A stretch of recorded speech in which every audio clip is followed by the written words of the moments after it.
足並みを揃えてゆこうお互いを信じ合う5人の仲間バルテス5に預けた命飛ぶぜ宇宙の果てまでもみんなの笑顔も近い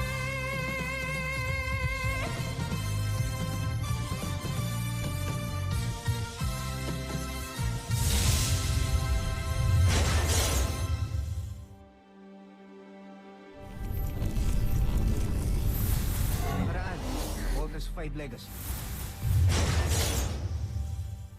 Ako si General Osla ng Busan.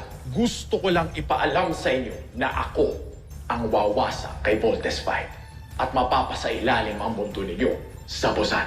Ipagpaumanhin niyo ang aking kagaspangan, kamahalan. Nais ko lamang ipakita sa inyo ang tibay ng aking baluti. Yari ito sa kakaibang uri ng metal, ang Maxigal. Kahit ang laser sword ni Voltes 5 ay hindi kakayaning wasakin ito. Kung gayon, ihanda mo ang iyong sarili at ang iyong baluti. Kapag natalo ng madirigmang ito si Voltes 5, sigurado kong ako ang itataas ng emperador sa posisyon ni Prinsipe Zardos. Kamusta? Mukhang kayo na ulit ni Eva. Ano? Hindi, nakita ko kasi kayong dalawa ngayon eh. So, kayo na ba ulit? I don't know why you're asking this. Yeah, tama ka. My bad. Huwag na kayong mag-alala. Siya na ang bahala sa pagwasa kay Voltes 5. Huwag kang mapangahas, Oslak. Ang nais ko lang naman tukuyin sa inyo ay ang mga bulalakaw na bumagsak sa Camp Big Falcon nung aking pagdating ay nagtataglay na malakas na kontra-enerhiya na bubulag sa kanilang mga radar. Hindi nila malalaman ang ating pagdating. Ikaw nga yata ang general na makakatulong sa akin. Dahil sa lakas ng electromagnetic radiation ng mga bulalakaw na bumagsak sa Camp Big Falcon, should be enough to cause interference with our radar system. The objective of your mission is to destroy the meteorites surrounding the Camp Big Falcon. CBF Command. All meteorites eliminated. May incoming beast fighter! Salubungin nyo na! Paano nalaman ni Voltes 5 na nandito tayo? Sinabi ko naman sa'yo, Oslak, hindi mo dapat minamaliit ang Voltes 5. Team, let's engage. Command! Command! Skyrocket! Thunder missile!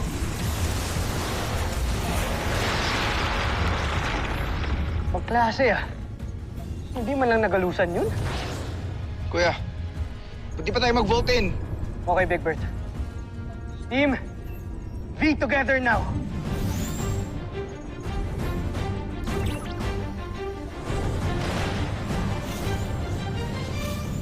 Let's vote!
Ako naman.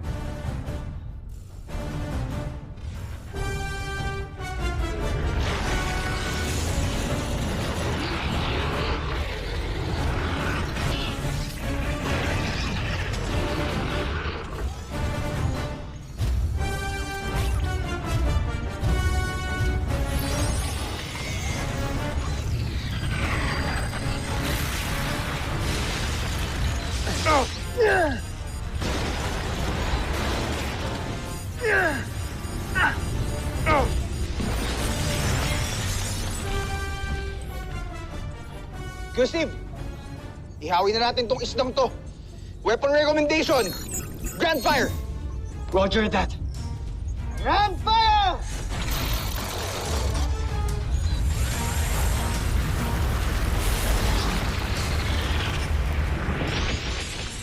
Kamahalan, pagmasdan niyo ang tibay ng aking ginawang Beast Fighter. Ito na ang magiging katapusan ni Voltes 5.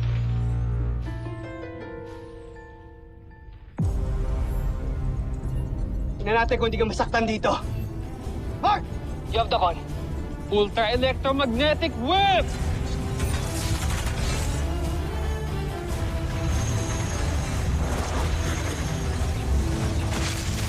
Ultra electromagnetic top!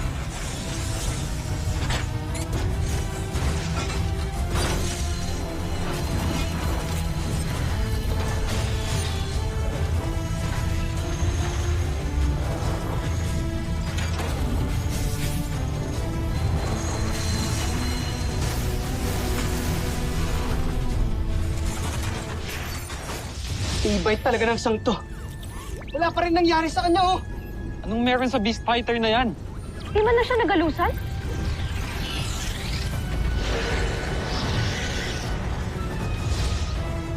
Huwag nang marami pasakali pa, Voltes 5. Gamitin niyo na ang iyong laser sword para makita niyo ng kapangyarihan ng aking Beast Fighter!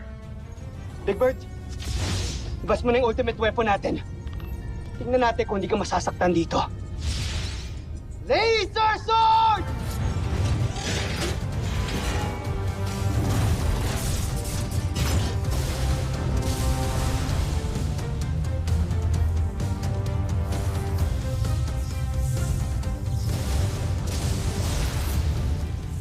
Sige, lumapit ka pa, Voltes 5.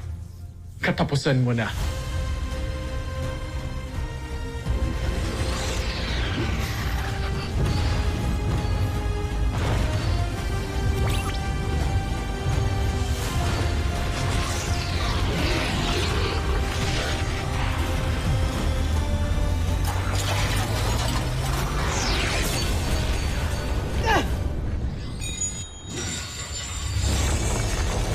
Simulan niyo na magdiwang, kamahalan. Nakikita ko na ang kahantungan ng labang ito. Isang tagumpay. Kung ganon, Oslak, huwag mo nang patagalin pa. Masusunod, kamahalan.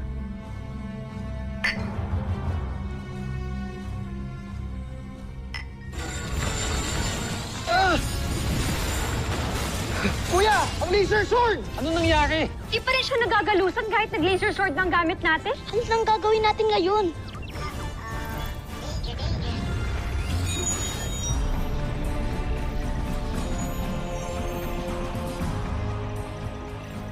Magpaalam ka na, Voltes 5. Katapusan mo na!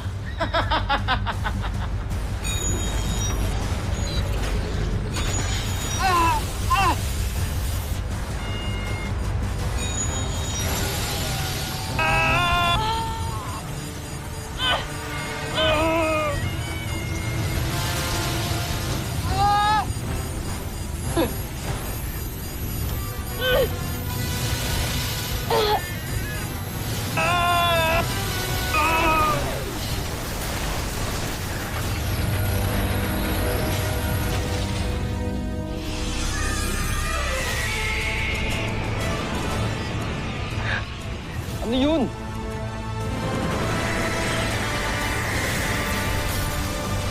Ano yun? Saan ang galing yun?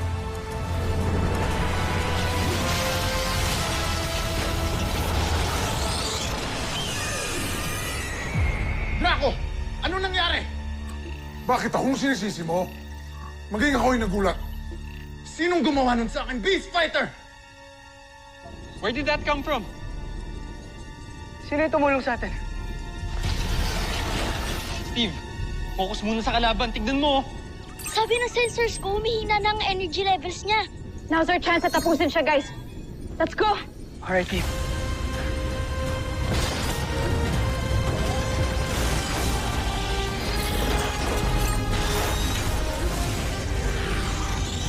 Steve, the laser sword!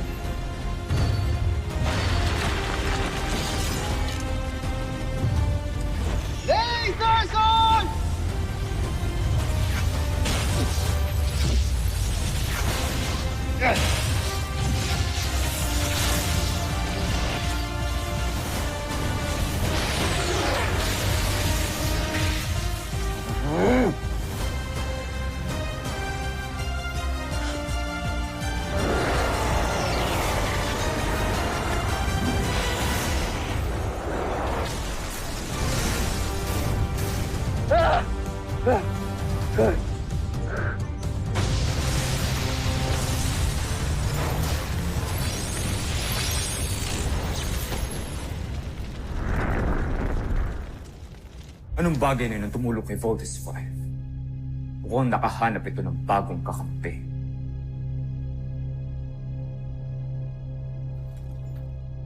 Sino ang hangal ka? Di maaaring magapi ang aking beast fighter. Ngunit mukhang sa nangyari ay wala ka nang magagawa, General.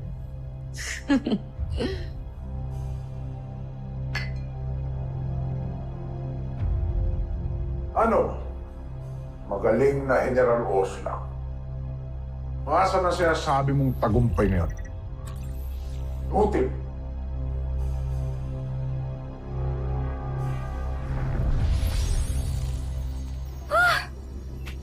Ano tayo, guys? Nice one, guys. That was a close one. Team, hindi ba kayo nagtataka? Sino yung tumulong sa atin? Kung sino ka man, salamat sa iyong pagtulong. Pero kakampi ka ba talaga o isa na naman tong trap ng mga Buzanian? Galing ka ba dito sa Earth o sa ibang planeta? Sino ka ba talaga?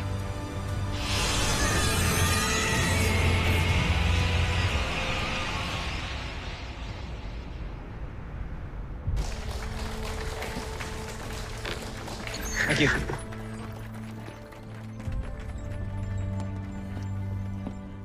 Sir, Team Voltes 5 is all accounted for. Good job, team. Steve, what's bothering you? The mechanical legal doctor. I'm just thinking about it. Oo nga, saan ba galing yun? Sa inyo, General? No, Bert. Wala kaming ganong klaseng airship. Ha? So saan po nang galing yun? Bakit niya po kami tinulungan? Hanggang sa ngayon, palaisipan pa rin sa amin yan. But what I know is, wala pang ibang bansa na pwedeng makagawa ng light beam generator na pwedeng makapagpahina ng armor ng kalaban na kagaya ng ginawa ng Mechanical Eagle. So, ibig sabihin, Doc, galing po sa ibang planet yung spaceship na yun? Hindi ko masasagot sa ngayon yan, Jamie.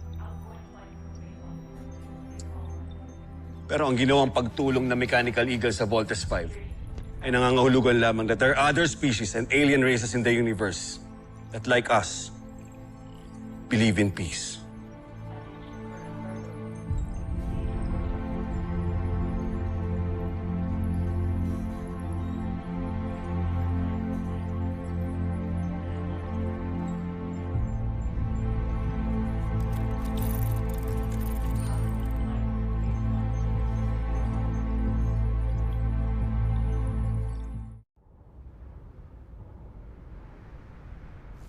Malaki ang naging damage ni Voltes 5 sa huling laban ninyo. Kaya natagalan kami sa pag-repair sa kanya. Ngayon sa tingin ko, kinakailangan natin magdagdag ng armas para kay Voltes 5. Ito yung armor fragments ng Beast Fighter na huli ninyong nakalaban. Ito naman ang kanyang original form. Ang armor fragments na yan is made of special alloy na hindi matatagpuan dito sa daigdig. Kaya naniniwala ako, inangkat pa nila ito mula sa Busan. Ito naman ang armor fragments na tinamaan at naapektuhan ng Mechanical Eagle. Ang layo na ng itsura. They look brittle compared dun sa original form. Exactly. Tingnan nyo to.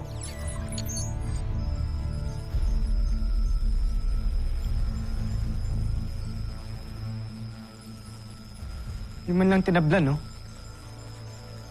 Hindi nasira sa laser. Kaya pala hindi tumalaban laser sword nung una. Tama. Panoorin nyo to.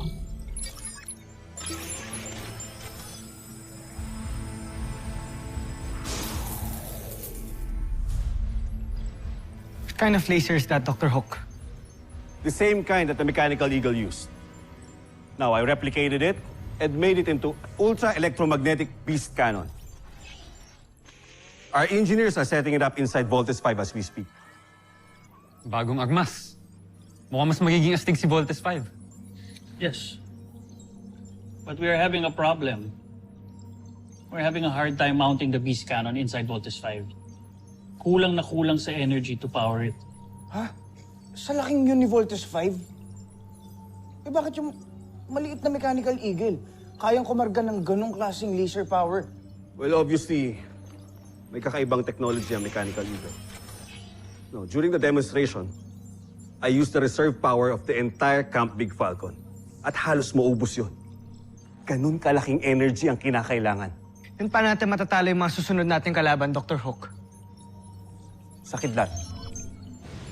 Gagamitin natin ang lakas ng kidlat sa laser sword. Tama! Lightning power which is equivalent sa 300 million volts. Using its energy, pwede tayong makapagpawala ng ultra-electromagnetic ball.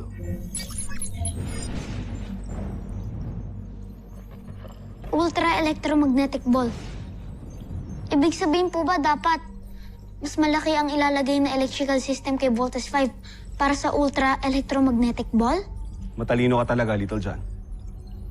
Pero hindi tayo nakasisiguro kung makakayanan nga ito ni Voltes 5. Kaya dapat hindi muna sumugod ang mga kalaban habang hindi pa handa si Voltes 5. Sana patuloy pa rin po tayong tulungan ng Mechanical Eagle.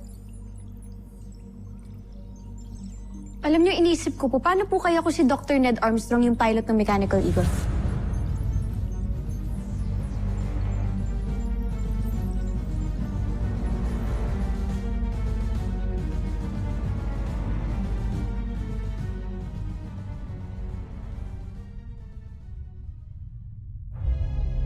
Patawarin niyo ako, Prinsipe Zardos.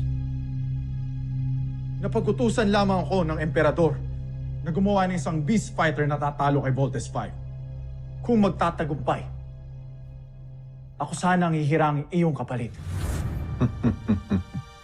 Ngunit kung mabibigo, ay kailangan ko kitilin ang aking sariling buhay.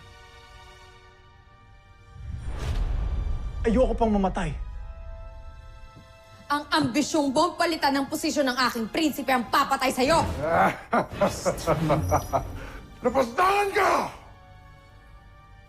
Pero, dalhin mo to sa labas. At ayokong kumalat ang dugo ng isang hambog dito sa bulwagang ito.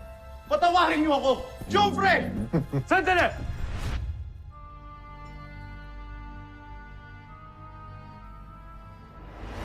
Ibalik niyo siya rito.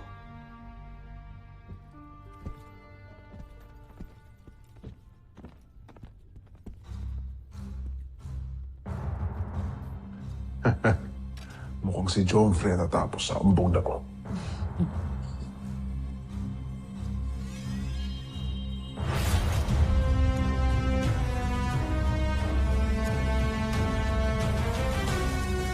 Pinapatawad ko ka, General Oslak.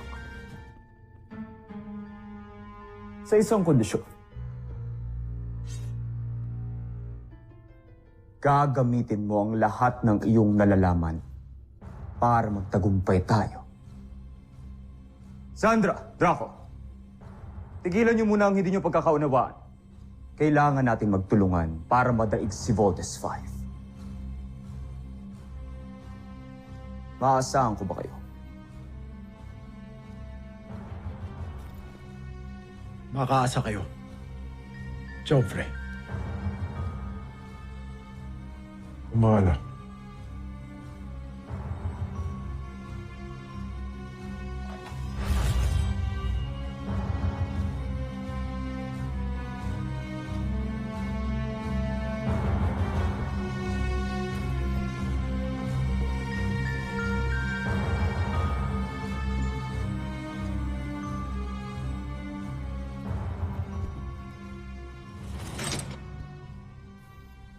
Magkakasundo tayo.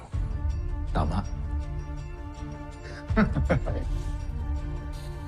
General Draco! Kumalma ka. Bakit biglang nangulila ako, Kwezo?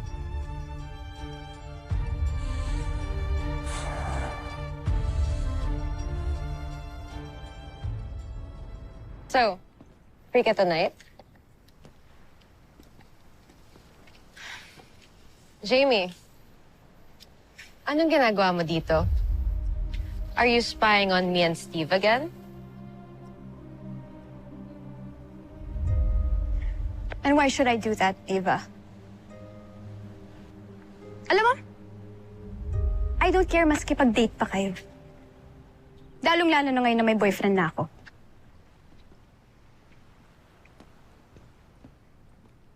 Boyfriend? Yeah.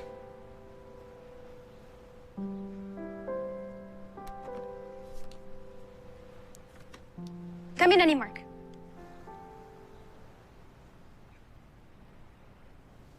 Boyfriend ko na siya. Wow! That's great! Alam mo, bagay kayong dalawa. Di ba, Steve? Oo naman. Bagay na bagay kayong dalawa. Congrats. Congrats, guys. Salamat, Steve. I'm pleasantly surprised to hear about this. Jamie, thank you. Hindi ko talaga inaasahan to.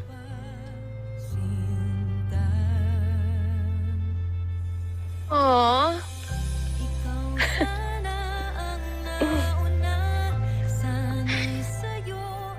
Congrats, guys.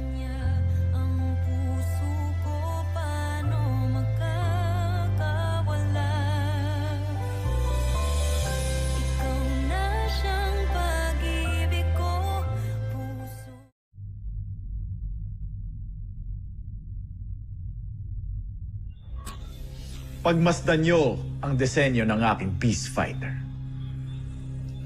Ano ito?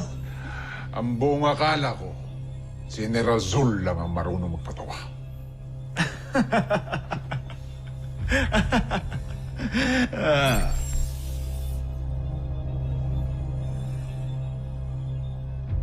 Bakit tila nagbagong hilatsa ng inyong mga muka? Namangha ko ba kayo? Huwag niyong maliitin ang aking kakayahan, mga kapwa ko, General. Naatasan tayo ng mahal na prinsipe na magtulungan. Ginawa ko ang trabaho ko. Gawin ninyo ang mga trabaho ninyo. Ngayon, simulan niyong buuin ang disenyo ng aking Beast Fighter.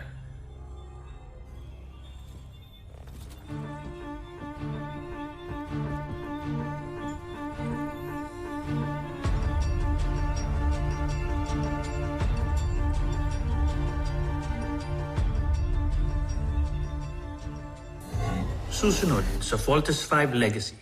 Ako na yata ang pinaka-insecure na lalaki na makikilala mo. Pero sinagot mo pa rin ako. Thank you, Jamie. Thank you for loving me this much, Mark.